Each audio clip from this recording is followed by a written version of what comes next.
여러분 안녕하십니까? 오늘 뉴스데스크는 북한 핵실험 관련 특집으로 보내드립니다. 북한이 1년 만에 6차 핵실험을 감행해 한반도의 위기가 최고조에 이르고 있습니다. 오늘 핵실험은 풍계리 인근에서 실시됐는데 인공지진 규모 5.7로 역대 최대 규모의 폭발 위력을 보인 것으로 파악됐습니다. 첫 소식 김준형 기자가 보도합니다. 북한이 오늘 낮 12시 29분쯤 6차 핵실험을 감행했습니다. 지진 발생 지점은 함경북도 길쭉은 북서쪽 44km 지역으로 그동안 북한이 핵실험을 한 풍계리 인근 지역과 일치한 것으로 기상청은 파악했습니다. 진앙은 북위 41.24도, 동경 129.04도, 진원의 깊이는 0km라고 밝혔습니다.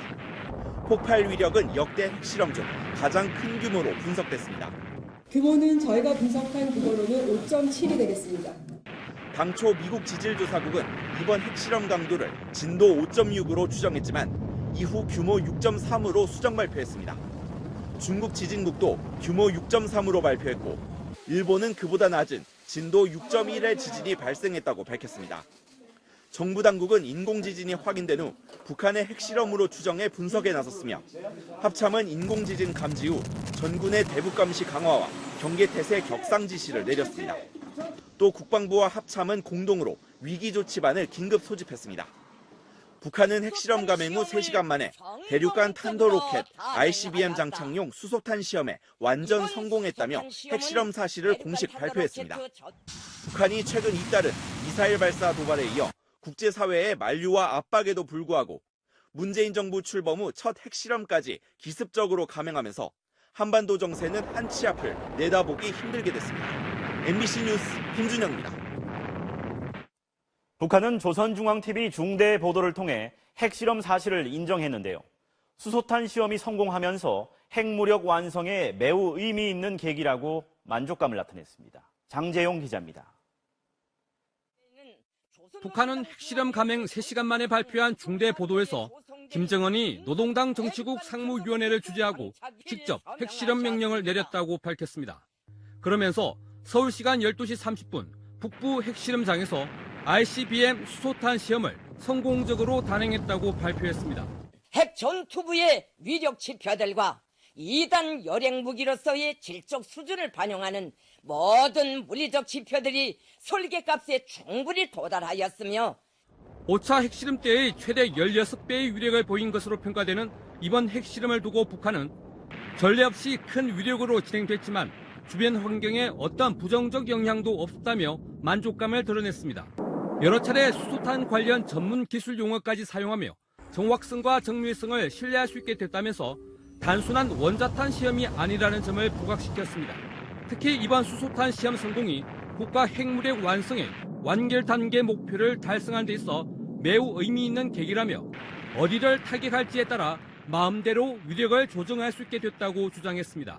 핵무기 설계 및 제작 기술이 핵탄의 위력을 타격 대상과 목적에 따라 임의로 조종할 수 있는 높은 수준에 도달하였다는 것을 명백히 보여주었으며 미국 본토 타격이 가능한 수준의 화성 14형 대륙간 탄도미사일 ICBM 시험 발사와 미국령 괌을 포위 사격하겠다는 위협에 이어 ICBM에 장착할 수소탄이 사실상 완성됐다고 압박하며 미국과 벼랑 끝까지 가겠다는 압박으로 받아들여집니다. 앞서 북한은 김정은의 핵무기 연구소 방문해서 수소탄 모형을 공개한 후 곧바로 핵도발을 감행함으로써 국제사회를 향한 충격 효과를 극대화했다는 분석입니다. MBC 뉴스 장재용입니다. 북한은 오늘 대륙간 탄도미사일 ICBM에 장착할 수소탄 시험에 완전히 성공했다고 주장했는데요. 일단 앞선 5차례보다 인공지진의 규모가 훨씬 컸던 것을 보면 성공 가능성에 무게가 실리지만 아직은 완성 단계가 아니라는 분석도 나옵니다. 김태윤 기자입니다.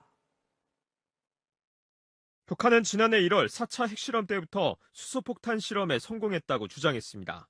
수소탄 시험이 가장 완벽하게 성공함으로써 조선민주주의인민공화국은 수소탄까지 보유한 핵보유국의 전열에 당시 우리 군 당국은 위력이나 기술력이 수소폭탄에는 못 미친다며 수소폭탄 재료인 삼중수소를 소량 쓴 증폭 핵분열탄 실험일 것으로 판단했습니다.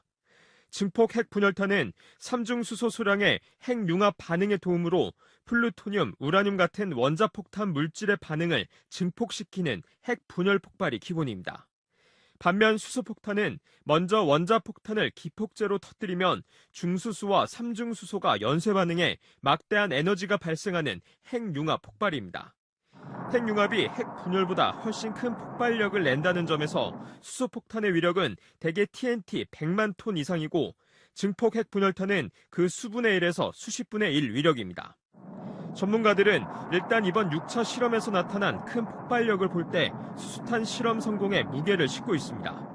이번 그 폭발은 거의 100킬로톤 정도의 위력을 가지고 있다라고 보여지고요. 네. 만약에 외신에서 예측하는 대로 6.3 정도까지의 규모가 된다 그러면 이거는 메가톤급입니다. 네. 그래서 이제는 수소폭탄을 진짜로 실험한 것이 아닌가라는 의구심이 들고 있습니다. 북한 핵무기연구소가 6차 핵실험 관련 성명에서 이번에 실험한 핵무기를 분열 기폭 및 고온 핵융합 점화 등의 표현을 쓴 것도 수소폭탄의 기술적 특성을 반영한 것으로 보인다는 분석입니다. 반면 청와대 고위 관계자는 북한의 주장에 논란의 소지가 많고 확인된 바 없다며 조심스러운 입장을 보였습니다. 특히 북한 스스로도 완성 단계의 진입을 위해 이번 핵실험을 했다고 표현한 만큼 아직 완성 단계에 이르지는 못한 것으로 보인다고 평가했습니다. MBC 뉴스 김태윤입니다. 북한의 오늘 6차 핵실험의 폭발력은 역대 최대치였습니다. 1차 핵실험이 진행됐던 2006년보다 위력이 최대 100배 증가했다는 주장도 있는데 북한 핵실험 일지를 서상현 기자가 정리해봤습니다. 기상청에 감지된 북한 6차 핵실험의 인공지진 규모는 5.7. 이론적으로 인공지진 규모가 0.2 올라갈 때 핵위력이 2배가량 증가하는 만큼 지난해 9월 10킬로톤 정도로 추정된 5차 핵실험 때보다 대여섯 배 정도 폭발력이 커진 것으로 추정됐습니다. 현재로는 50킬로톤 플러스 마이너스 3톤 정도로 저희가 바라보고 있습니다. 하지만 80킬로톤에서 최대 100킬로톤까지 폭발력이 커졌다는 주장도 나왔습니다. 많게는 100킬로톤까지 되는 걸로. 제가 받은 것은 5.7, 그리고 국내외 여러 가지 관측 기관에 따라서 6.3까지 추정된다라는. 이는 1945년 일본 나가사키에 투하된 핵폭탄 펜맨보다 5배 정도 큰 파괴력으로 2006년 북한의 1차 핵실험 때와 비교하면 11년 만에 100배 큰 위력의 핵폭탄이 개발된 겁니다. 1차에서 6차까지 핵실험이 진행된 장소는 함경북도 길쭉은 풍계리 북쪽 갱도로 갔지만 지진파 규모는 계속 커졌고 원료는 달라졌습니다. 2006년 10월 세계를 놀라게 한 북한의 첫 핵실험 원료는 플루토늄. 1킬로톤 내외의 폭발력에 지진 규모는 3.9. 하지만 2009년 2차 핵실험에선 폭발력이 4킬로톤으로 늘었고 김정은 노동당 위원장이 집권한 이후인 2013년 2월 북한은 고농축 우라늄으로 추정되는 원료로 7킬로톤의 폭발력을 보인 3차 핵실험을 감행했습니다. 북한은 지난해 1월 6일 4차 핵실험을 통해 처음으로 수소폭탄 실험에 성공했다고 밝혔지만 우리 군과 정부 당국은 폭발력이 3차와 비슷해 수소폭탄의 전 단계인 증폭 핵 분열탄 실험에 무게를 뒀습니다. MBC 뉴스 서상현입니다. 북한은 오늘 핵실험에 앞서 김정은이 핵무기 연구소를 시찰하며 핵탄두를 보는 모습을 이례적으로 공개했습니다. 그만큼 오늘 핵실험에 자신감을 가졌다는 얘기인데 핵폭발에 의해 생기는 전자기 충격파, 즉 EMP 공격까지 가능하다고 주장하고 있습니다. 현재근 기자입니다. 김정은이 핵무기 연구소의 모습을 드러냈습니다. 김정은은 진지하게 보고를 받고 있으면서도 때론 크게 웃음을 터뜨리기도 했습니다. 핵무기 제작에 필요한 모든 공정들이 주체화됨으로써 우리는 앞으로 강력한 핵무기들을 마음먹은 대로 꽝꽝 생산할 수 있게 됐다고 말씀하셨습니다. 뒤편으론 화성 14형 핵탄두 수소탄이라는 글자가 적힌 안내판이 뒤편에 있는 것으로 볼 때 오늘 실시한 6차 핵실험에 수소탄이 사용됐음을 강조하려는 의도를 드러냈습니다. 특히 이중 냄비 형태의 핵폭탄 기폭 장치와 크고 작은 둥근공 모양 물체가 결합된 1m 크기의 핵폭발 장치는 옛 소련에서 1950년대에서 60년대에 실험한 전형적인 수소탄 내부 구조로 평가됐습니다. 북한이 핵실험에 앞서 김정은의 핵무기연구소 현지 시찰과 실물로 보이는 탄두까지 공개한 것은 이례적인 일로 그만큼 수소탄 핵실험 성공에 대해 상당한 자신감을 가졌던 것으로 분석됩니다. 북한은 특히 초강력 전자기파를 이용한 EMP 공격까지 가능하다고 주장했습니다. 전략적 목적에 따라 고공에서 폭발시켜 광대한 지역에 대한 초강력 EMP 공격까지 가할 수 있는 다기능화된 열핵 전투범입니다. 북한의 주장대로 한반도 상공에서 핵폭탄이 터지면 전력과 통신 등 국가 기반 시설이 치명적 타격을 입을 수 있습니다. EMP 효과를 통해 우리 군의 지휘 시설이라든가 국가 기관망을 모두 정지시킬 수 있는 매우 위력적인 무기라고 할 수 있겠습니다. 북한의 EMP 공격에 대비해 합참 지하 벙커를 비롯한 우리 군 지휘 시설은 물론 국가 주요 시설에 대한 EMP 방호 시설 점검이 시급하다는 지적입니다. MBC 뉴스 현재입니다. 지금까지 북한의 6차례 핵실험은 모두 함경북도 길주군 풍계리에서 진행됐습니다. 깊은 산악지대에 위치한 데다 안반도 단단한 화강암이어서 핵실험의 최적지로 평가되고 있습니다. 김정환 기자가 보도합니다. 북한의 6차 핵실험이 진행된 함경북도 길주군 풍계리는 깊은 산악지대에 위치하고 있습니다. 해발 2,000m가 넘는 만탑산을 비롯해 사방이 높은 산들로 둘러싸여 있어 외부 감시를 피하기 쉽습니다. 또 안반도 단단한 화강암이 대부분이어서 핵실험 이후 방사성 물질의 유출 가능성도 적습니다. 여기에 북한 당국은 달팽이관 모양의 지하 갱도에 두꺼운 차단문을 여러 개 설치해 핵실험 충격을 분산시키도록 설계한 것으로 알려지고 있습니다. 이와 함께 핵실험 원료인 우라늄 등이 생산되는 함경남도 단천 지역과도 가까워 핵실험의 최적지로 평가됐습니다. 그래서 북한은 2006년 10월 1차 핵실험과 그 이후 모든 핵실험을 이곳에서 진행했습니다. 전문가들은 지금까지의 핵실험으로 이 지역 주변이 방사능 물질로 심하게 오염됐을 것으로 보고 있으며 일부 전문가들은 이 지역에서의 잦은 핵실험이 백두산 화산에 영향을 줄 가능성도 제기하고 있습니다. 이런 가운데 이번 6차 핵실험 과정에서 이곳 실험장이 붕괴된 것으로 보입니다. 중국 지진국은 풍계리에서 규모 5.7의 인공지진이 발생한 뒤 8분 후 핵실험장 인근 지역에서 규모 4.6, 깊이 0km의 대규모 함몰이 감지됐다고 밝혔습니다. 중국 지진국은 붕괴로 인한 것이라고 설명했습니다. MBC 뉴스 김정환입니다. 북한이 기습적인 핵실험을 감행함으로써 결국 올해 핵무기 완성을 기필코 이루겠다는 의지를 재확인했습니다. 걸음이 빨라진 북한, 추가 도발 가능성이 커지고 있습니다. 김세진 기자의 보도입니다. 한미 군 정보당국은 이틀 전 북한의 핵실험 및 도발 징후를 파악하고 핵실험 지역인 풍계리와 북한의 탄도미사일 발사 장소를 정보 자산을 통해 감시하고 있었다고 정부 소식통은 밝혔습니다. 앞서 국정원도 풍계리 2, 3번 갱도의 핵실험 준비가 완료됐으며 김정은의 명령만 있으면 언제라도 실행할 수 있다고 국회에 이미 보고한 바 있습니다. 이번 6차 핵실험이 즉흥적이라기보단 일정한 스케줄에 따라 이루어졌음을 알 수 있는 대목입니다. 특히 북한은 이번 시험이 핵무기 완성을 위한 최종 시험이 아닌 단계 목표라고 밝힌 만큼 추가 핵실험이나 ICBM 실험을 몰아칠 가능성이 제기됩니다. 국가 핵무력 완성의 완결 단계 목표를 달성하는 데서 매우 의의 있는 계기라 된다. 먼저 7차 핵실험 가능성입니다. 98년 사흘 동안 6차례의 핵실험을 반복한 파키스탄처럼 핵무기에 필요한 데이터를 최종 확보하는 동시에 국제사회의 핵보유국 달성을 추가 핵실험을 통해 주장할 수 있습니다. 특히 핵실험 6시간 전 공개한 김정은의 시찰 장면에서 수소탄두를 탑재하기 직전 화성 14형 대륙간 탄도미사일을 공개한 만큼 추가 ICBM 발사나 공언한 대로 미국 괌 토이 사격을 포함한 태평양 지역에 탄도미사일을 발사하면서 핵탄두를 운반하는 미사일의 성능에 있어서도 완벽한 검증이 끝났다고 주장할 가능성이 있습니다. 과거에 중국도 실제 1980년대 이걸 시거리를 남태평양 쪽으로 발사한 것을 보여줬습니다. 그런 면을 보여줬기 때문에 이번에 북한도 다음 국면 자체는 이번에 핵실험을 했던 그 핵탄두를 실제 ICBM에 탑재해서 거의 8,000km, 9,000km, 10,000km에 달하는 어떤 실사격 거리를 이 남태평양 쪽으로 보여주는 이런 어떤 것도 충분히 가능하다고 생각을 하고요. 또 북한이 올해 안에 한두 차례 전략적 추가 도발을 한 뒤 도발 모라토리움, 즉 핵실험이나 탄도미사일 시험 발사 중지를 선언하며 갑작스럽게 협상에 나설 가능성이 있다는 분석도 나옵니다. MBC 뉴스 김세진입니다.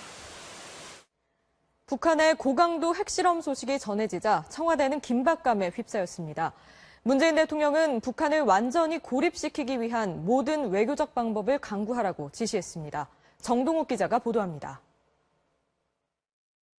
국가안전보장회의 NSC 전체 회의를 긴급 소집한 문재인 대통령은 북한이 거듭된 경고를 무시하고 과거보다 더 강한 위력의 핵실험을 실시했다며 실망과 분노라는 표현을 썼습니다. 참으로 실망스럽고 분노하지 않을 수 없습니다.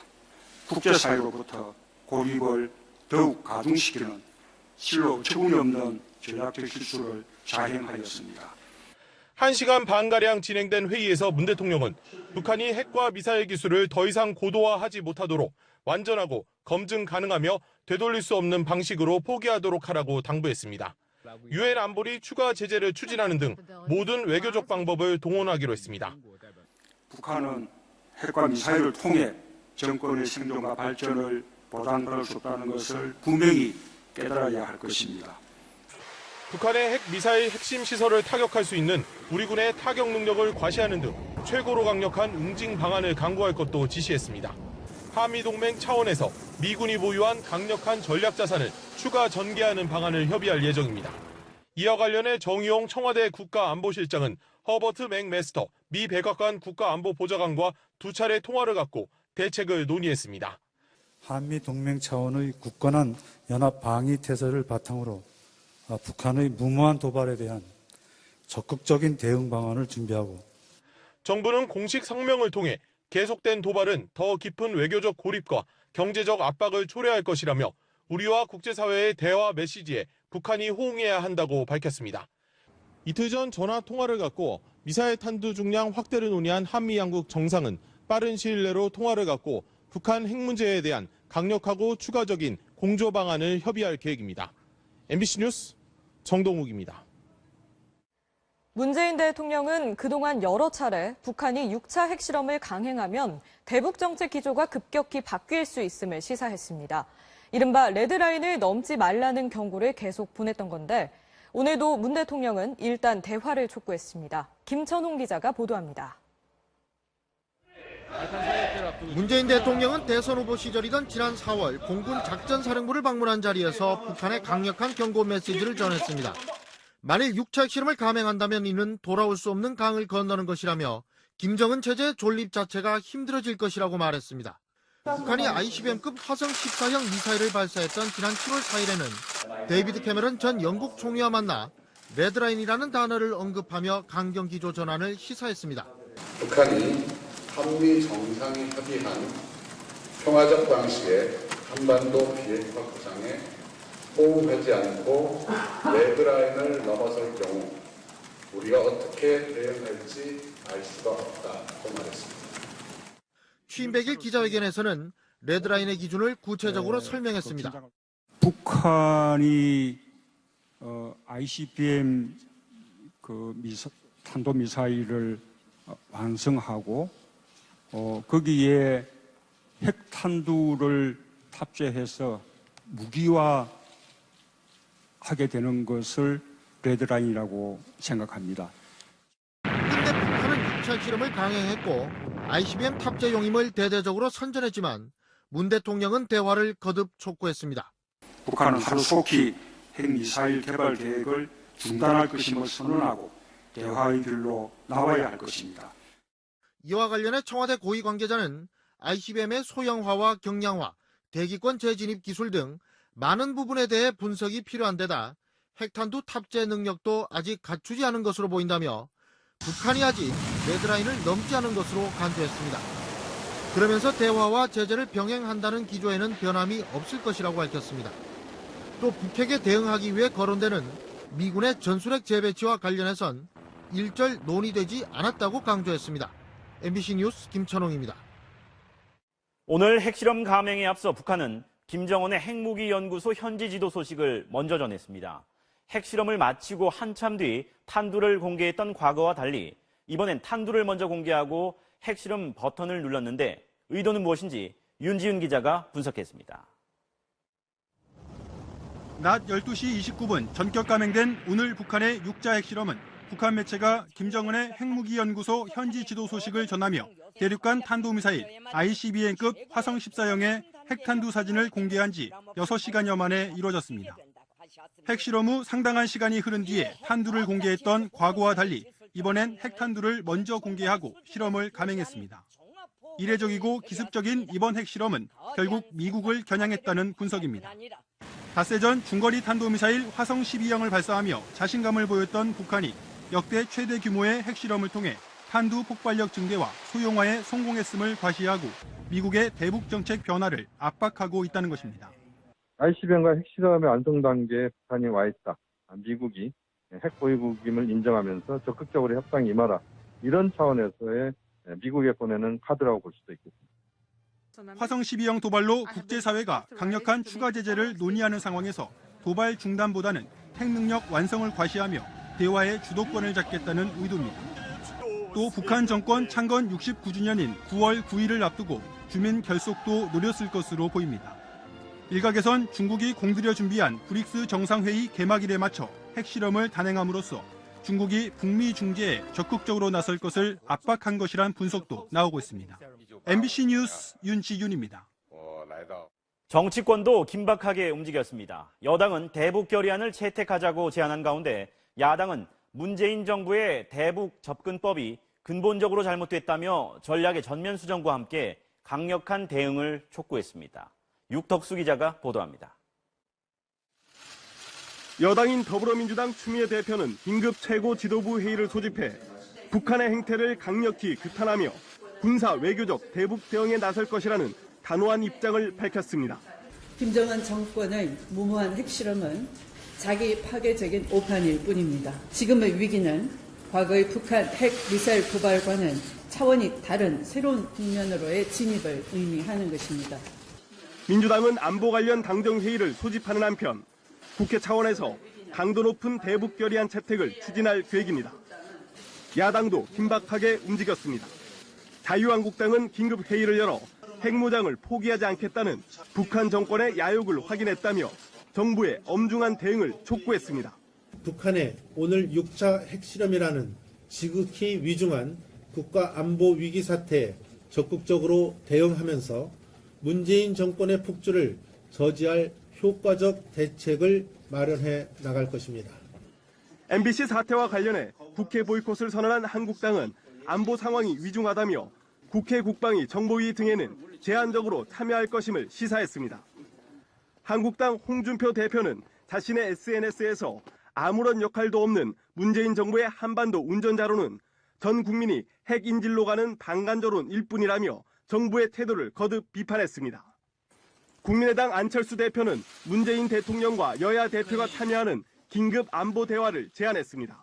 북한의 선의에만 의존하는 주관적 기대를 접고 근본적으로 변화한 북핵 현실을 직시하고 엄중하고 단호한 대책을 마련해야 합니다.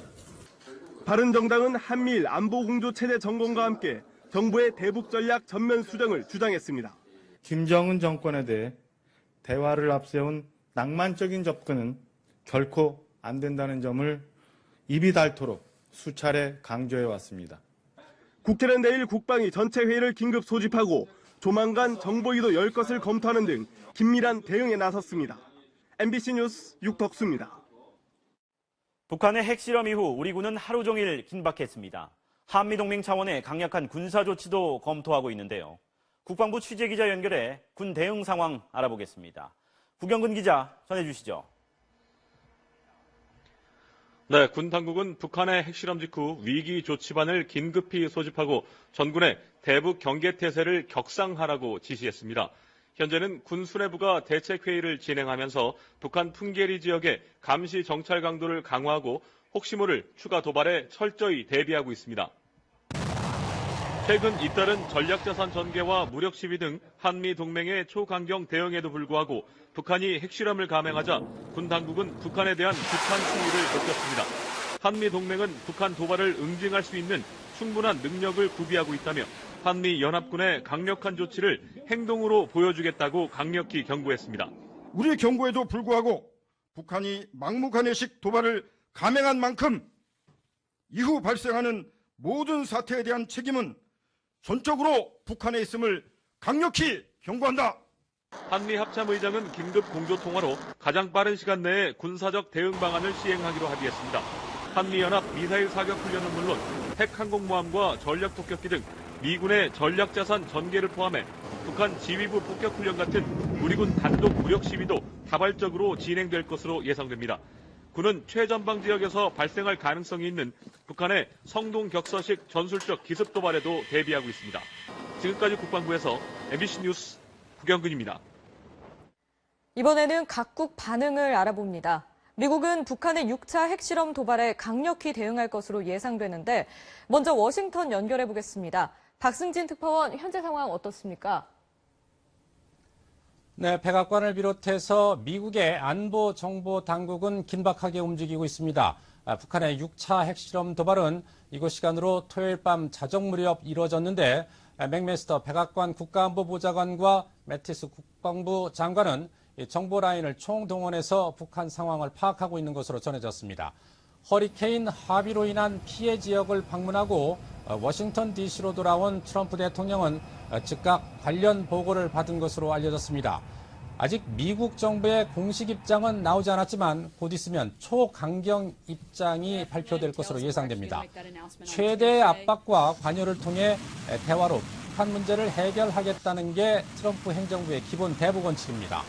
하지만 북한이 미국 본토 타격용 대륙간 탄도미사일 개발 속도가 빨라진 데다 북한이 여기에 탑재할 핵탄두 실험까지 성공했다고 발표한 만큼 미국의 초강경 대응은 불가피할 것으로 보입니다. 더구나 트럼프 대통령이 북한의 잇따른 탄도미사일 도발 직후 모든 옵션을 테이블에 올려놓고 있다. 또 대화는 답이 아니다라면서 강경 대북 노선을 천명한 상태입니다. 물론 외교적 해법이 우선이라는 방침이 있긴 하지만 이 강력한 군사적 대응 수위는 그 어느 때보다 높아질 것으로 예상되고 있습니다. 미국의 언론들은 밤을 새면서 북한의 6차 핵실험 관련 내용을 긴급 속보로 보도하고 트럼프 행정부가 취할 대응 책에 주목하고 있습니다. 지금까지 워싱턴에서 전해드렸습니다. 이런 가운데 일본 정부는 이번 북한의 핵실험이 수소폭탄 실험이 아니라고 부인할 수 없다는 입장을 내놨습니다. 도쿄 강병일 특파원 연결돼 있습니다. 전해주시죠. 예, 도쿄입니다. 핵실험이 있은 뒤 일본 정부는 분주하게 움직이며 인공지진의 성격과 각국에서 들어오는 정보를 분석했습니다. 그리고 방금 전인 6시에 이번 북한의 핵실험이 수소폭탄이 아니라고 할 수 없다는 공식 입장을 내놨습니다. 그러면 먼저 스가 관방장관의 설명을 들어보겠습니다. 今回の地震の規模はマグニチュード 6.1 とされ、過去最大規模である。そういう中で分析をする中でですね、水爆実験だった可能性も否定できない。 오노데라 방위상도 포괄적 핵실험 방지 기구가 공식 발표한 진도 규모 5.8을 감안하면 70톤 규모의 위력이라고 설명했습니다. 지금까지 핵실험 가운데 가장 큰 위력이라 수소폭탄임을 부정할 수 없다는 겁니다. 아베 신조 총리는 유엔 안보리 긴급회의 소집을 요청했고 한국, 미국, 중국, 러시아의 공조를 강조했습니다. 북한의 폭거를 멈출 수 있을지는 국제사회와의 연대에 달려있다는 겁니다. 일본 정부는 유엔 안보리에서 모든 선택지를 테이블 위에 놓고 논의할 방침이라고 밝혔습니다. 중국이 양해한다면 석유 공급 중단 카드도 가능해 보입니다. 일본은 또한 북한 미사일을 고강도 레이저로 무력화하는 방안을 검토하고 있습니다. 미사일 발사 직후에 항공기에서 레이저를 쏴 무력화시키는 방안입니다. 요미우리 신문은 일본 방위성이 고출력 레이저 연구비로 87억 엔을 책정했다고 보도한 바 있습니다. 도쿄에서 MBC 뉴스 강명일입니다. 중국 정부는 신속하게 북한의 핵실험을 강력히 규탄한다는 성명을 발표했습니다. 북한은 신흥 5개국 정상이 참가하는 브릭스 정상회의 개막에 맞춰 도발을 했는데 중국은 당혹해하고 있습니다. 베이징 금기종 특파원 전해주시죠. 네, 북한은 오늘 중국의 남부도시 샤먼에서 브릭스 정상회의가 개막하기 직전에 도발을 감행했습니다. 시진핑 국가주석이 러시아와 인도 등 신흥 5개국 대표들 앞에서 연설을 시작하기 4시간 전이었습니다. 중국 정부의 공식 입장 발표는 이례적으로 신속했습니다. 중국 정부는 북한의 이전 도발 땐 쓰지 않았던 강력 규탄이란 표현까지 써가며 비난 강도를 높였습니다. 今天，朝鲜民主主义人民共和国不顾国际社会的普遍反对，再次进行核试验。中国政府对此表示坚决反对，并予以强烈谴责。 중국은 북한은 유엔 안보리 결의를 준수하고 정상학화 행위를 중단하라고 촉구했습니다. 동시에 북한은 대화를 통한 문제 해결의 궤도로 돌아와야 한다며 이번에도 대화를 강조했습니다. 브릭스 회의를 계기로 시진핑 주석과 러시아 푸틴 대통령이 정상회담을 할 예정인데 이번 도발에 대해 어떤 입장을 내놓을지도 큰 관심사입니다. 중국은 지난달 15일 북한산 석탄과 수산물 수입을 전면 금지하는 등 연쇄 대북 압박 조치에 나섰지만 추가 도발을 막지는 못했습니다. 이 때문에 중국은 대북 원유 공급 중단 같은 초강수를 써야 한다는 국제사회의 압력에 직면할 것으로 보입니다. 지금까지 베이징에서 전해드렸습니다. 이번 6차 핵실험의 강도는 과거 어느 때보다 훨씬 강력했습니다. 핵실험 장소에서 400km 떨어진 중국 랴오닝성에서도 진동이 감지됐고 연변 일대에서는 아파트 외벽이 갈라지고 주민이 대피하는 소동이 벌어졌습니다. 선양 김필국 특파원입니다. 천장에 매달린 전등이 갑자기 요란스럽게 출렁댑니다. 是不是地震了？这灯晃的这邪花。 강력한 진동에 집이 흔들리고 옷장 같은 큰 가구도 요동칩니다. 학교 기숙사와 아파트 단지에서는 긴급 대피 사이렌이 울려 퍼지고 사람들은 황급히 건물 밖으로 대피했습니다. 중국 연변 일대에서는 아파트 외벽에 금이 가는 등 크고 작은 피해도 이어졌습니다. 우리 로이버셔 이메 싹 갈라졌어. 나만 신경질 난다 진짜. 이번 6차 핵실험의 강도는 지금까지 실시된 북한의 핵실험에 비해 어느 때보다 강력했습니다. 핵실험 장소와 가까운 지린성 연변 일대는 물론이고 300km 넘게 떨어진 랴오닝성 푸순 등지에서도 지진이 난 곳과 비슷한 진동을 감지했다는 사람들이 속출했습니다. 이가 침대에 이거 앉아 있는데 걸쳤는데 좀 흔들리는 것 같아. 똥갈도 좀 이제 흔들리고 그래서. 잇따른 도발과 강화된 제재 속에 가뜩이나 움츠러들었던 접경 지역 주민들은 또다시 강행된 북한의 핵실험에 답답한 심경을 토로합니다. 他们也不是一次两次了，我身边的朋友都感到很恐慌、很害怕。我希望朝鲜不要再做这种损人利己的事了。 북중 접경 지역을 요동치게 한 북한 핵실험의 여파로 불안감은 한층 증폭되고 긴장이 고조되고 있습니다. 선양에서 MBC 뉴스 김필국입니다. 다음 소식입니다. 트럼프 미국 대통령이 이번에는 한미 FTA 재협상이 아닌 폐기 카드를 꺼내들었습니다. 북핵 위기가 최고조에 달한 상황에서 한미 동맹의 균열을 초래할 수 있다는 우려가 나옵니다. 워싱턴 현원섭 특파원입니다.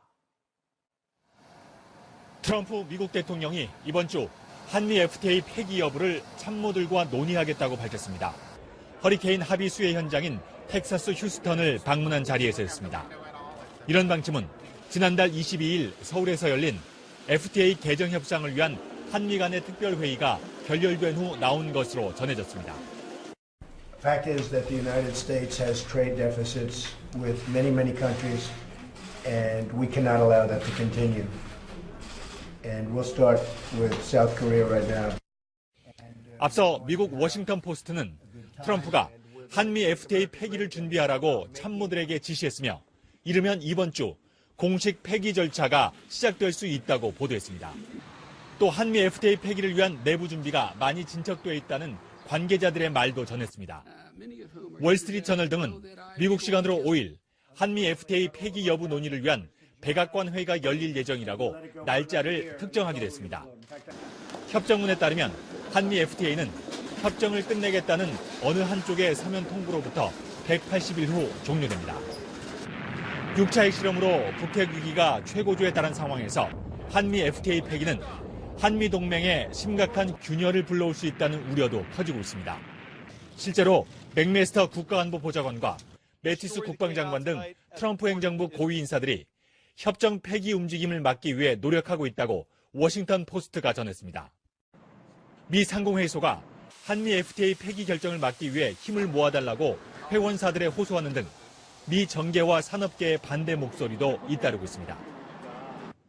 미국 언론들은 트럼프의 의도가 정말 FTA를 폐기하려는 것인지 협상 전략인지 불분명하다면서 백악관 회의에 촉각을 곤두세우고 있습니다.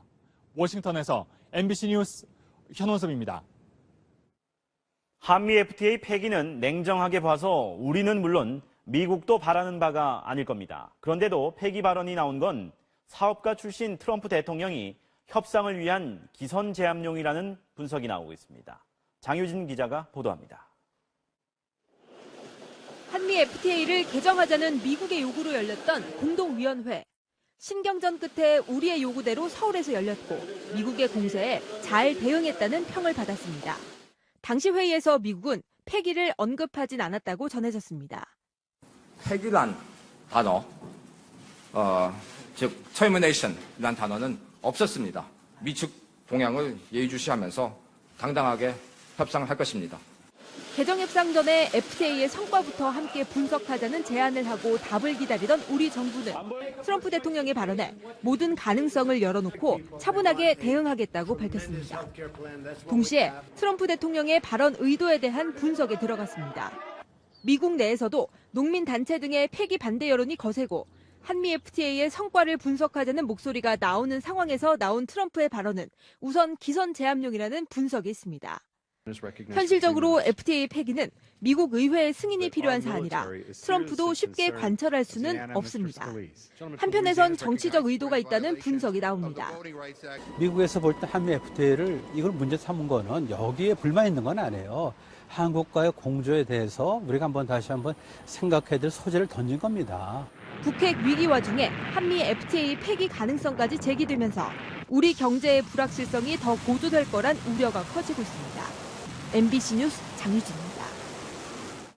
인터넷 포털 업체 네이버가 대기업 집단으로 지정됐습니다. 창립자인 이혜진 전 의장이 총수로 지정돼 각종 의무를 이행하는 책임을 지게 됐습니다. 류병수 기자가 보도합니다. 국내 검색 시장의 70% 이상을 차지하고 다양한 온라인 상거래 시장에까지 진출한 포털 공룡 네이버가 공정거래법상 대기업 집단으로 지정됐습니다. 자산 규모 6조 6천억 원으로 대기업 집단 기준인 5조 원을 넘어섰기 때문입니다. 이에 따라 총수 일가 일감 몰아주기 규제 대상이 되고 비상장사 주요 사항 등을 공시해야 합니다. 창립자인 이혜진 이사회 전 의장은 최근 공정위를 직접 방문해 네이버를 지배할 의사가 없다고 설명하고 본인의 지분 일부를 매각하기도 했지만 총수 지명을 피하진 못했습니다. 공정위는 이 전 의장의 지분이 4%대이지만 자사주를 통해 지배력을 강화할 수 있고 사회이사 선임에도 영향력을 행사할 수 있다고 판단했습니다.